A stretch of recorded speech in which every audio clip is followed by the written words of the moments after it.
Je sais que l'on peut toujours chercher et trouver une explication naturelle à certaines grâces que l'on reçoit, Dieu aimant passer par les causes secondes, comme vous le savez.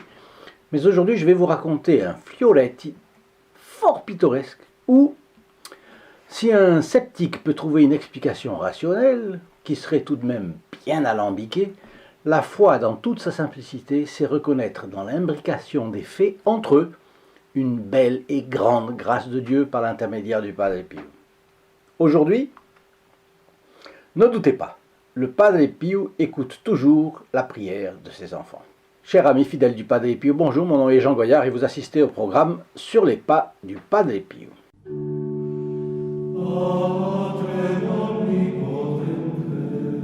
Et aujourd'hui, c'est le rapport de Catarina Tangari, fille spirituelle du Padre Pio, et on le trouve dans le site Católicos de Ribeirão Preto, citant le bulletin de la revue Permanencia. Et nous nous trouvons dans une situation très spécifique, recherchant une aide de la Providence dans une situation difficile. J'avais décidé, nous dit Catarina, d'aller en pèlerinage au sanctuaire de la Madone du Rosaire à Pompéi. Donc c'est une Italienne. J'ai alors rendu visite à une amie pour lui demander ses conseils pour le voyage, quand à ma grande surprise, elle m'a offert de m'accompagner avec beaucoup de bienveillance. Et nous avons choisi de partir le premier samedi du mois du Rosaire, c'est donc le 1er octobre 1949, 4 ans après la fin de la guerre. Au cours du pèlerinage, il m'arrivera quelque chose d'absolument sensationnel et totalement inopiné, qui me rapprochera beaucoup du Padre Pio. Nous étions en chemin, depuis déjà plus de 10 heures, quand lors de la traversée de San Giovanni di Teduccio, un petit village, un petit garçon s'approcha de nous par derrière, et en me parlant, me montra un livret de prière dont la couverture montrait la Madone de Pompéi. « N'auriez-vous pas perdu cela, mesdames ?» M'ayant laissé le livret dans les mains, il partit, disparut. Ce livret contenait la neuvaine à la Madone de Pompéi que j'avais emmenée dans l'intention de la prier en fin de pèlerinage. Elle se trouvait dans un petit sac de cuir que j'avais cousu dans la poche de mon manteau. Donc c'était attaché, disons comme ça. La poche du manteau avait certainement été cousue par-dessus. Dedans, il y avait aussi l'argent du voyage de retour. 3000 lires en tout.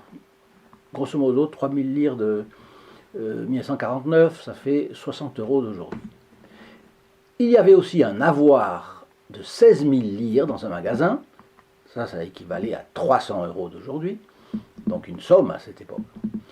Une photo de mon mari et une du Padre Pio qu'une franciscaine m'avait donnée. Et enfin, une image de l'enfant Jésus trouvée dans le livre de Del Fante, qui était un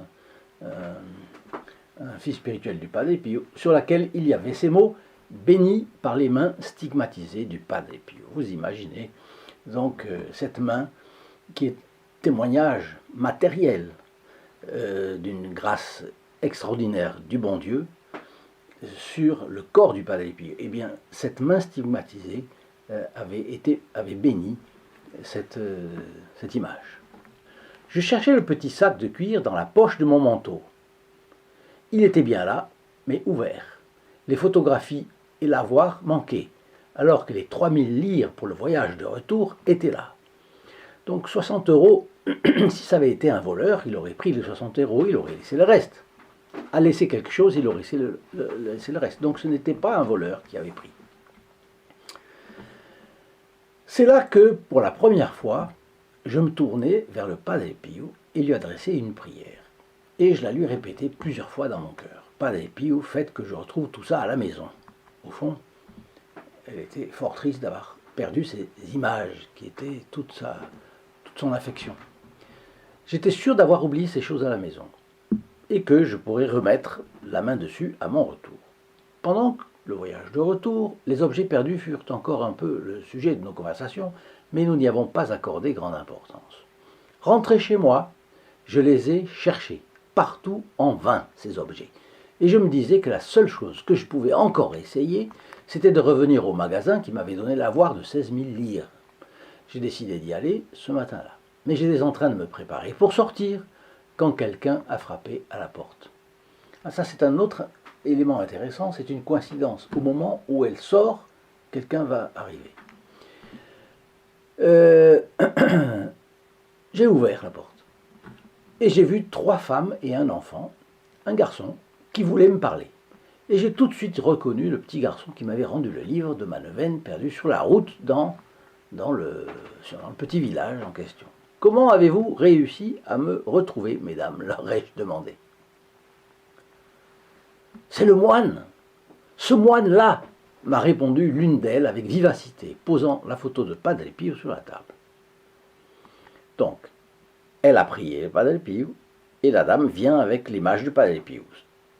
Et en plus au moment où elle l'allait sortir. Tout impressionnée encore par le fait extraordinaire dont elle avait fait l'expérience, elle m'a raconté ce qui lui était arrivé. Et c'est là que ça devient très intéressant. Le jour de notre pèlerinage, samedi vers midi, son fils Michael, après avoir joué dans la rue toute la matinée, est rentré à la maison et se lança dans la construction d'un petit autel, pour la messe, sur la table. Il avait placé l'image de l'enfant Jésus au centre, une image de chaque côté, et avait décoré le petit autel avec des fleurs et de bougies. Et il s'agissait alors d'allumer les bougies. Pour les allumer, l'enfant est allé demander un peu de feu à sa mère, qui était en train de cuisiner dans la cuisine. Comme un fumeur demande à quelqu'un, à un autre fumeur. Et il lui tendit un morceau de papier roulé pour qu'elle l'enflamme. La mère le prit et l'approcha la flamme, tout à fait naturellement, du poêle. Mais elle vit des chiffres écrits dessus. Et, pensant qu'il s'agissait d'un chèque, elle préféra le garder. Mais elle ne savait ni lire ni écrire. Elle sortit chez sa voisine pour lui demander ce que c'était. Et la voisine savait lire. Elle répondit « Ouh, on dira que tu l'as volé. C'est un avoir de 16 000 lire dans un grand magasin. Il vaut mieux le jeter au feu, sinon tu risques d'avoir des problèmes. » De retour à la maison, interloquée, un peu inquiète, elle ne sentait quand même pas de brûler le morceau de papier. Il lui semblait que quelqu'un l'en empêchait. Le dimanche est passé et l'aube du lundi est arrivée, mais elle n'arrivait toujours pas à dormir. De temps en temps, il lui semblait voir le moine de l'image qui répétait toujours « Allez à la maison, allez à la maison !» Et elle se demandait dans quelle maison il lui faudrait aller. Et elle a commencé à se sentir un peu gênée. Ce moine ne voulait pas la laisser tranquille. Au final, vers 5 heures du matin, elle s'est levée et a frappé de nouveau à la porte de sa voisine pour lui demander si le papier portait une adresse. Et effectivement, il portait une adresse. Ah, sachant alors quelle était l'adresse du magasin de Naples qui avait émis la voix, elle s'y est rendue avec Michele, son fils, et s'est fait accompagner de 2 collègues de travail, blanchisseuses comme elle. Connaissant très peu Naples, elles ont eu du mal à trouver le magasin. Mais elles avaient prévu large, elles sont quand même arrivées à l'heure de l'ouverture. Et par là, elles ont obtenu mon adresse. Et nous voilà dans la maison, comme le voulait ce moine, dit satisfaite la mère de Michele. Et voici tout ce qui vous appartient. Est-ce qu'il y manque quelque chose? Non, lui ai-je répondu, il ne manque rien du tout. Après le départ des femmes et du garçon, j'avais du mal à croire qu'elle m'avait rendu ces petits objets que j'avais perdus sur la longue route de Pompéi. Parce que c'est ça, quand on connaît la solution, c'est une chose, mais quand on sait ce que c'était, un pèlerinage, une longue route, on traverse un petit village, on me rend quelque chose, mais c'est incomplet, mais il y a de l'argent du voyage, mais il manque un avoir. Évidemment, l'avoir était plus gros. Est-ce que quelqu'un me l'aurait volé? Évidemment. Eh bien là, non. C'est très curieux.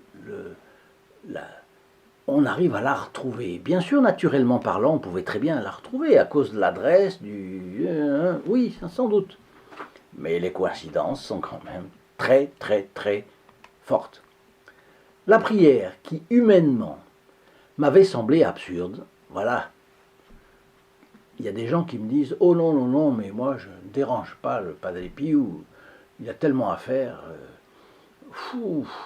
Non, non, non, moi je prie, non, je ne demande rien. Bon, si la personne ne veut pas demander, elle ne l'aura pas, ça c'est sûr. Qui ne demande rien n'a rien. Mais il faut savoir demander. La prière qui humainement m'avait semblé absurde avait été exaucée à la lettre. J'ai alors compris, comme jamais auparavant, que la grâce connaît des parcours que nous ne connaissons pas, que les voies de Dieu ne connaissent ni obstacles, ni empêchements pour nous atteindre, et finalement viennent aux hommes miraculeusement. J'ai aussi compris que peu importe ce que nous demandons, demandons-le avec simplicité. Et comme Padre Pio disait souvent, ça c'est moi qui le rajoute, ayez la foi et faites confiance, j'oserais ajouter, peu importe ce que nous demandons, demandons-le avec une grande foi en Dieu et en son intervention et avec une grande confiance dans sa bonté et sa miséricorde. Et ensuite, demandons-le avec la simplicité du Padre Pio, nous serons exaucés. Une vidéo sur les anges vous est proposée ici à côté. Une autre sur les âmes du purgatoire là en bas, en oblique. Et en option ici, la bénédiction du Padre Pio. Je vous y donne rendez-vous et à tout de suite. Au revoir.